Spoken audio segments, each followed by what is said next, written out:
2 point और बढ़ा लो और देखो दे जाए। हाँ जी, और इसका इंपॉर्टेंट क्वेश्चन लिख देना, 5 नंबर में आता है, ये आ रखा है तुम्हारे एग्जाम में।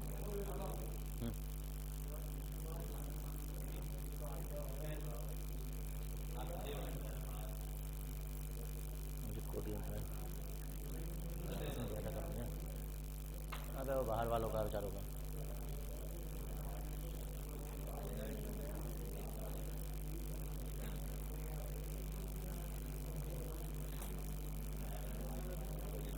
देखो अरे बोलो मत यार, देखो इधर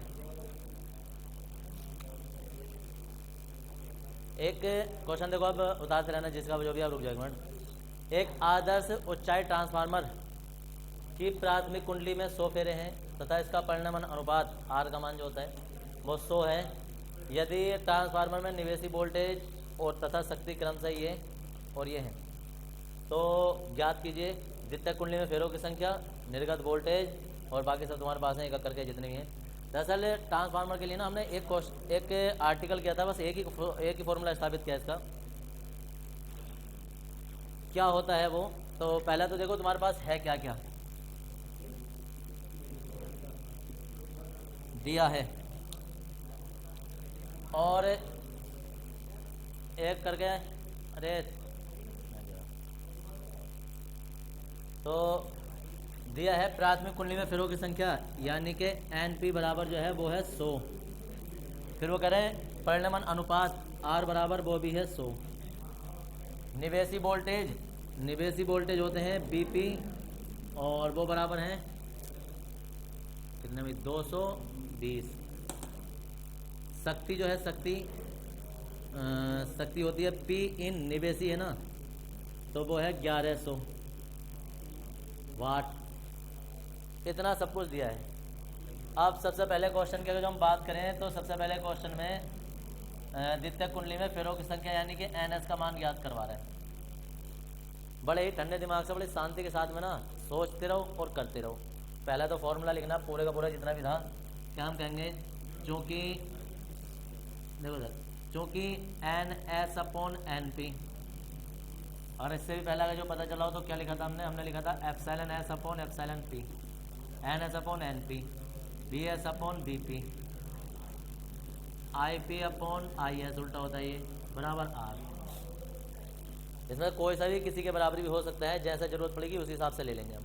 अब अगर जो हमें जरूरत पड़ रही है तो वो पड़ रही है द्वितीयक कुंडली में फेरों की संख्या NS की, यानी कि ये फॉर्मूला R के बराबर कर देंगे, R का मान हमें पता है, तो इसलिए हम कहेंगे NS बराबर NP बराबर R। NS का मान निकालना है, NP का मान 100 है और R का मान भी 100 है। NS बराबर जो है वो तुम्हारा 10,000 आ जाएगा। ये एक आंसर आ गया। सेकंड में हमें देखना है निवेशी धारा जो है, अच्छा, निर्गत वोल्टेज BS बराबर हमें निकालने हैं।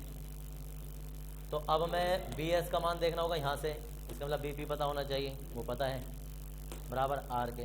तो हम कहेंगे कि BS/BP बराबर जो है वो R है। तो BS और BP कितना है 220 बराबर कितना है 100। याद रखना ट्रांसफार्मर कौन सा था भाई, ऊंचाई अपचाई। ऊंचाई ट्रांसफार्मर था, इसकी खासियत यह है कि वोल्टेज को बढ़ा देगा। हम ट्रांसफार्मर को 220 वोल्टेज दे रहे थे, अभी हमें कितने देगा वो सेकंड से पता चलेगा। BS से गुणा 100 कितने 2200।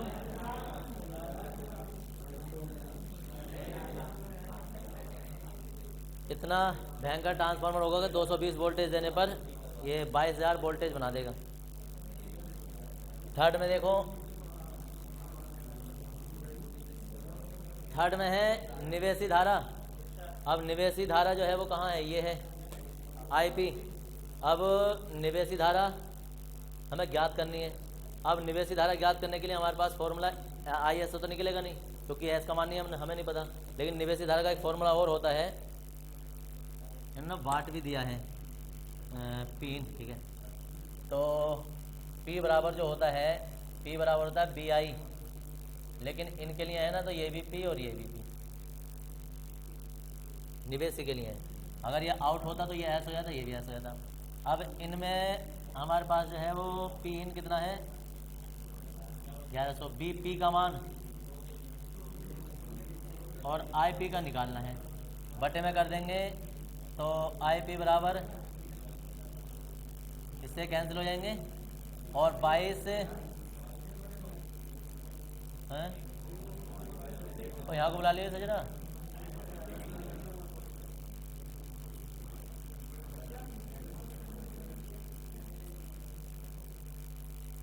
तो जी ये हो जाता है, बटे में जाएगा इसके, जीरो से कट जाएगा, 22 पंजे जो होते हैं वो 110 हो जाते हैं। 5 एम्पियर की धारा हमें मिलेगी थर्ड वाले क्वेश्चन में। फिर निवेशी धारा तो इतनी हो गई।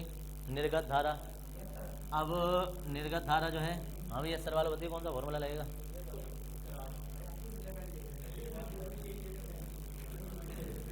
I P upon I S बराबर आर। तो अभी अभी 5 एम्पियर आया है, आई एस का मान हमें निकालना है और आर तो 5 बटे, कोई भी सब भाग करने की कोशिश ना करे, 2 अंक के बाद दशमलव लग जाएगा, यानी कि यहाँ दशमलव लग जाएगा। आई एस का मान आ गया। कौन सा क्वेश्चन था भाई? 14 क्वेश्चन। 5 में द्वितीयक कुंडली में शक्ति, द्वितीयक कुंडली में शक्ति जो है वो पी आउट और पी आउट बराबर जब हम निकालेंगे, पी बराबर बी आई होता है, लेकिन ये भी एस ये भी एस है, दोनों कहीं कितना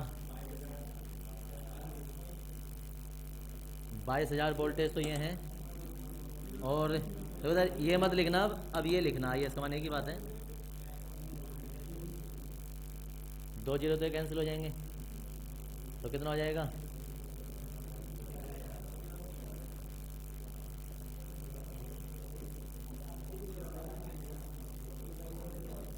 देखो एक बात बताता हूँ, ऐसा रियल में होता नहीं है कि पी आउट और पी इन जो है वो दोनों सेम आ जाएं।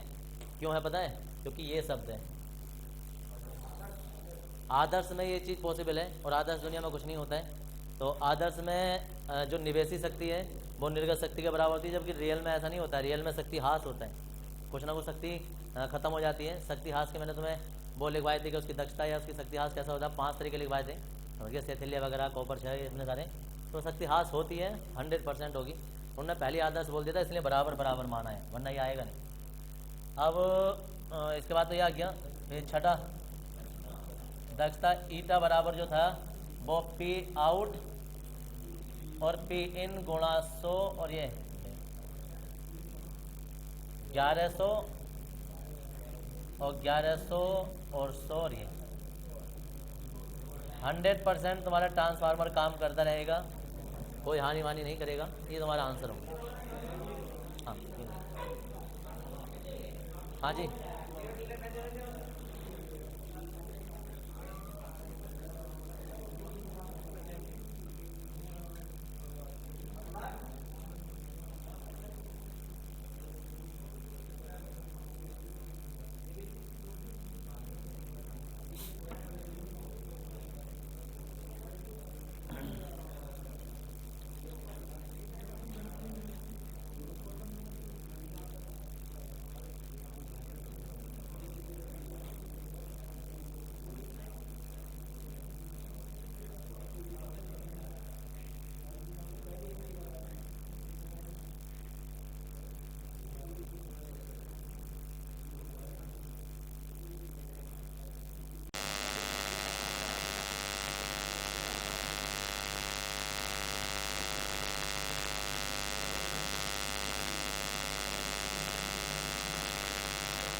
हाँ जी,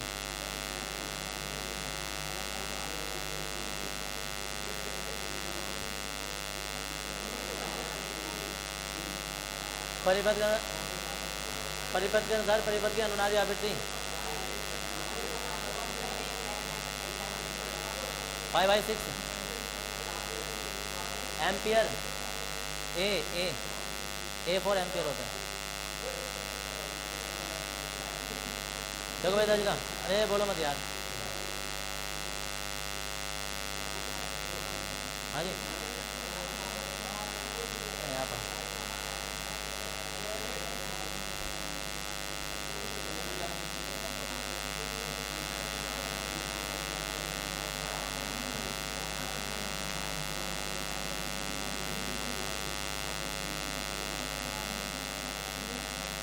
देखो भाई दादी इधर अब एक प्रत्यावर्ती धारा परिपथ की मतलब समीकरण दी है धारा की कितनी, क्या है कि I बराबर 5 sin 100 पाई t माइनस 5/6 एम्पियर है। इस धारा का तत्व एमीटर में पाठ्यांक क्या होगा, दिए गए परिपथ के अनुसार परिपथ की अनुनादी आवृत्ति ज्ञात कीजिए और परिपथ का फेजर आरेख भी बनाइए। देखो ये सिर्फ नन्ना 2-3 क्वेश्चन को एक साथ मिला दिया है, जबकि ये ऊपर वाला पार्ट अलग आएगा, बीच वाला पार्ट कहीं अलग आएगा और नीचे वाला पार्ट अलग आएगा। ये तीनों को एक साथ बना दिया, यानी कि 3 क्वेश्चन एक साथ नहीं है और कभी भी एक साथ दोनों ऐसे आएंगे नहीं। ऐसा आते तो आवृत्ति लगभग मतलब उनकी धारा समान रहती है, स्थलांतर होता नहीं है। लेकिन इसमें मैंने तुम्हें सिर्फ सवाल करने के लिए ऐसे दिखा दिया है। ये एक तरीके से LCR परिपथ ही है। आज इसका पूरे परिपथ का अपना खुद होगा, L ये है, C है। अब ढंग से समझ लो करना क्या है इसमें।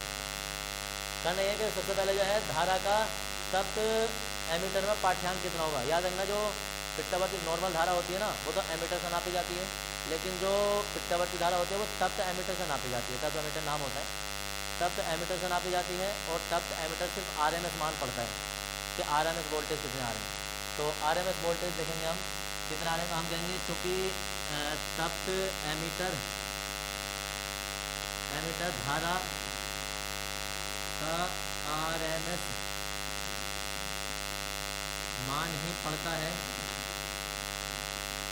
इसलिए RMS बराबर I0/√2 दिया है। I बराबर 5 sin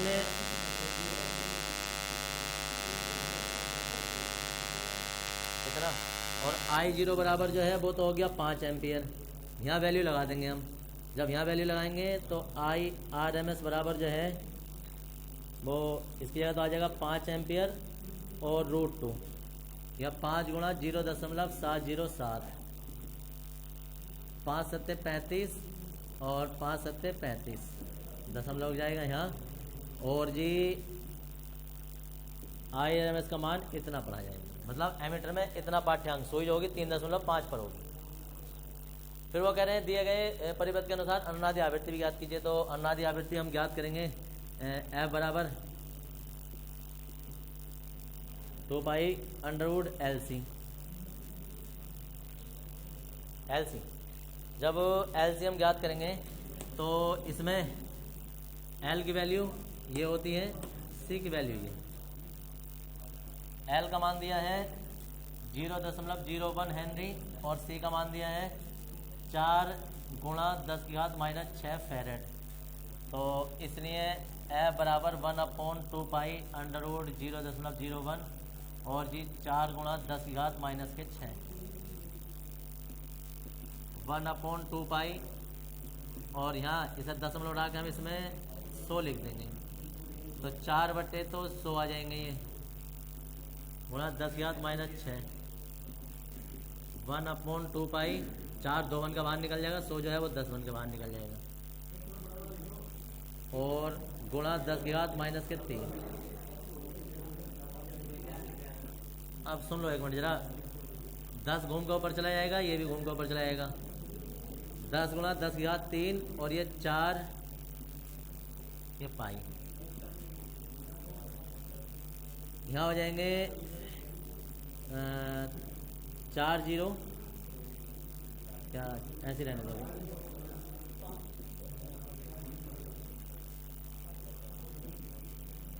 एक 0 इसमें लिख दिया हमने, 4 और 3.14। ऐसा क्यों किया, क्योंकि 25 बार कट जाएगा। अब यहाँ बचा है 25 और यहाँ बचा 3.14 गुणा 10 की घात 2। और कौन सा 2 बचा है? दशमलव उठा के 2 जीरो लग जाएंगे ये, और इसे डिवाइड कर देंगे, कितना आ जाएगा?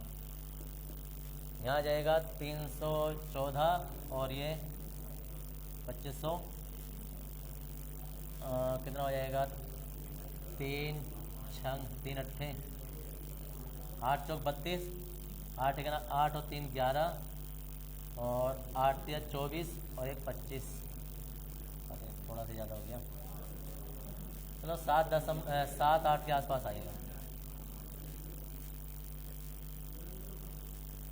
हाँ जी, 7 बार जाएगा और 7.8 के आसपास आएगा। देख इतने अटैच। एक लास्ट इसमें कि इसका फेजर आरेख भी बनाना है। दरअसल फेजर आरेख जो ना इन चीज़ों से मिलकर नहीं बनता है, दरअसल वो इन दोनों को देखा जाता है, किसे? वोल्टेज की समीकरण और धारा की समीकरण। इसमें देखा जाता है कौन सा कोण ज़्यादा है, कौन सा कोण कम है। तो याद रखना, धारा जो है वो वोल्टेज से π/6 से पश्चगामी है, पश्चगामी। ये है फेजर आरेख में कि ये तो हो गया हमारा मुख्य अक्ष,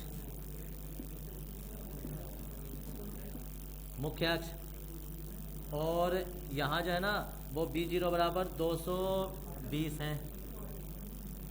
तो अगर ये वाला मान जो है, थोड़ा सा ऊपर बना लो, ये वाला मान ना 100 पाई पर है, 100 पाई टी पर, पूरा का पूरा कोण है ये।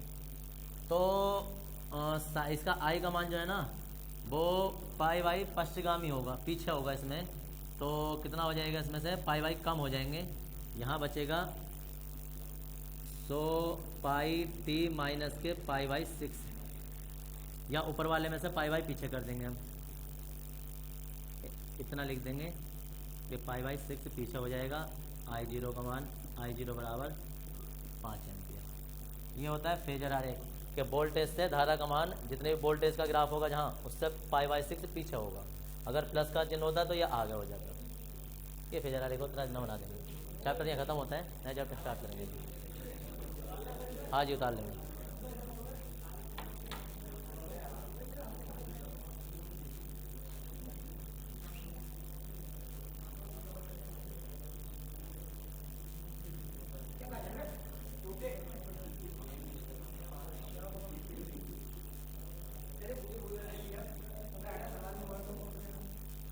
नंबर 11 है एनसीईआरटी के हिसाब से यूनिट नंबर तुम्हारी 5 या 6 होगी।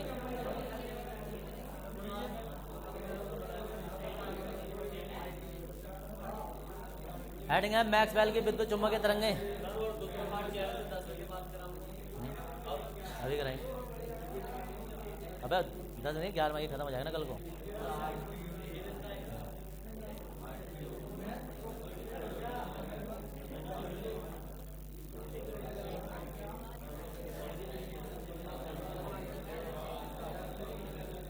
बस हो, बोलो मत।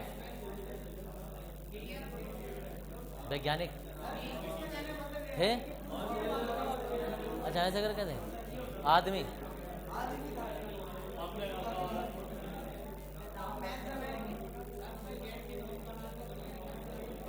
मैरी मैक्सवेल,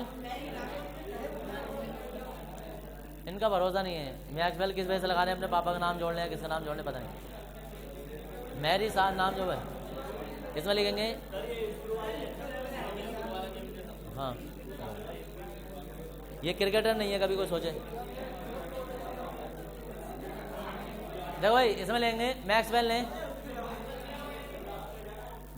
ने विद्युत क्षेत्र, मैक्सवेल ने विद्युत क्षेत्र तथा चुंबकीय क्षेत्र, मैक्सवेल ने विद्युत क्षेत्र तथा चुंबकीय क्षेत्र के संबंध में 4 समीकरण प्रस्तुत की। विद्युत क्षेत्र तथा चुंबकीय क्षेत्र के संबंध में 4 समीकरण प्रस्तुत की। संबंध में 4 समीकरण प्रस्तुत की जिसे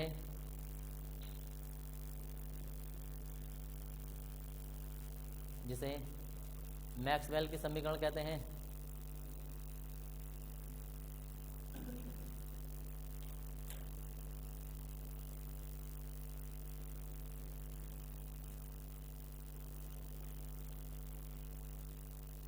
मैक्सवेल के समीकरण कहते हैं। हो गया। और नीचे लिख देंगे प्रथम समीकरण, हेडिंग बना देंगे इसे और इतना छोड़ देंगे। अब चारों समीकरण कल स्थापित करेंगे तुम्हारी। दरअसल कोई नए समीकरण नहीं है, फैराडे के नियम, एम्पियर के नियम और उन्हीं में संशोधन करके इन्होंने अपनी समीकरण बना दी थी। नहीं, एक साथ नहीं, कल एक करके चारों एक साथ करेंगे। कल तुम्हारे चैप्टर लगभग खत्म हो जाएगा, एक ही दिन का कल खत्म हो जाएगा। हाँ।